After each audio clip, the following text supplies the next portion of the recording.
उत्तराखंड में एक ऐसी जगह है जहां रावण के वध के बाद मर्यादा पुरुषोत्तम प्रभु श्री राम ने उसके पापों के प्रायश्चित के लिए तपस्या की थी। ये जगह उत्तराखंड के तुंगनाथ टेम्पल से 1.5 किलोमीटर दूरी पर स्थित है, जिसे चंद्रशिला भी कहा जाता है। वैसे तो ये जगह समुद्र तल से 13,323 फीट की ऊंचाई पर स्थित है, लेकिन फिर भी यहाँ पर ट्रैक करने के लिए आपको तुंगनाथ मंदिर से लगभग 1 घंटे की और चढ़ाई चढ़नी पड़ती है। रास्ते में ही आपको 5 प्रयागों में से सुप्रसिद्ध रुद्रप्रयाग भी देखने के लिए मिलेगा। इस जगह की धार्मिक मान्यताएं ऐसी मान्यताएं हैं कि नारद जी ने शिव जी को प्रसन्न करने के लिए इस जगह पर तपस्या की थी और शिव जी ने प्रसन्न होकर उन्हें अपने रौद्र रूप में दर्शन दिया था। इसलिए इस जगह को रुद्रप्रयाग कहा जाता है।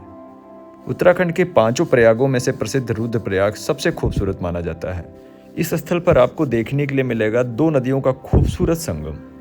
अलकनंदा व मंदाकिनी नदियों का संगम इसी स्थल पर होता है।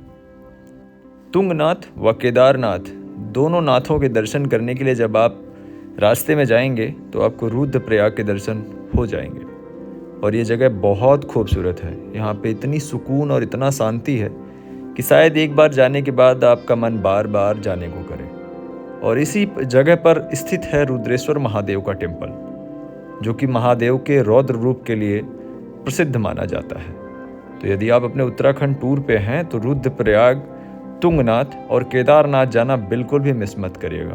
और ये तीनों रास्तों में जाने के टाइम पे आपको देखने के लिए मिलेगा रुद्रप्रयाग का ये खूबसूरत नज़ारा जो आप अपनी स्क्रीन पे देख रहे हैं। ट्रस्ट मी, यहाँ 2 नदियों का संगम शायद आपको आपसे खुद से मिलवा दे। उत्तराखंड के बारे में कुछ और किंवदंतियां हैं जो फेमस हैं। ऐसा कहा जाता है कि उत्तराखंड में महाभारत युद्ध समाप्त होने के बाद पांडवों ने यहीं पर आकर तपस्या की थी। उसका कारण ये था, युद्ध समाप्त होने की घोषणा के बाद पांडवों ने ये देखा कि उनके द्वारा किए गए इस युद्ध में लाशों का अंबार लगा हुआ है, बड़ी लंबी लंबी लाशों का ढेर लगा हुआ है, किलोमीटर में लाशें फैली हुई हैं। तब उन्हें ये रियलाइज़ हुआ कि हमसे अहंकार में आकर और धर्म का ज्ञान ना होने के कारण हमसे बहुत बड़ा जघन्य अपराध हो गया। इसलिए उन लोगों ने यहाँ आके तपस्या की थी। धर्म युद्ध था, उसको लड़ने के बाद अपने पापों का प्रायश्चित करना बनता है। उस प्रायश्चित के लिए उन लोगों ने इस पवित्र भूमि को चुना था।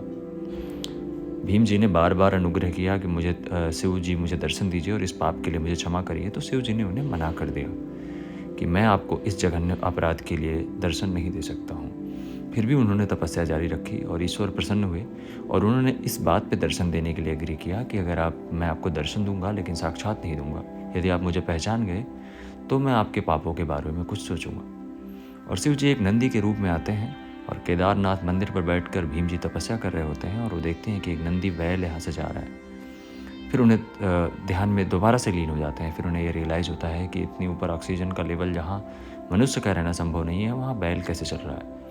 और वो भाग कर उसका पीछा करते हैं। तब तक बैल वहाँ से छलांग लगा चुका होता है और बैल का कुबड़ वाला अंश उनके हाथ में आ जाता है, नंदी बैल का, जिसे वहाँ स्थापित किया गया और उसी की पूजा होती है। यहाँ से खूबसूरत नज़ारे अगर आपको देखने हो तो शाम का सनसेट ज़रूर वेट करिएगा। सनसेट के समय ये जगहें बेहद खूबसूरत हो जाती हैं। ऐसा लगता है कि प्रकृति ने एक सिंदूर उठाया हो और हवा में फैला दिया हो। इस तरीके का है आसमान हो जाता है बादलों के बीच में। अगर आप इस जगह के बारे में पहली बार सुन रहे हैं तो अगली बार रुद्रप्रयाग जाइएगा तो मेरे इस वीडियो में कमेंट ज़रूर करने आइएगा। मेरा वादा है आपसे कि आज आपकी खुद की मुलाकात खुद से उसी दिन होगी जब आप रुद्रप्रयाग या तुंगनाथ या फिर केदारनाथ जैसे मंदिरों में दर्शन करने जाएंगे, जहां शिव स्वयं साक्षात आज भी विराजमान है। तो मिलते हैं तब तक के लिए अगली जानकारी से अगले वीडियो में। तब तक के लिए बाय बाय। हर हर महादेव।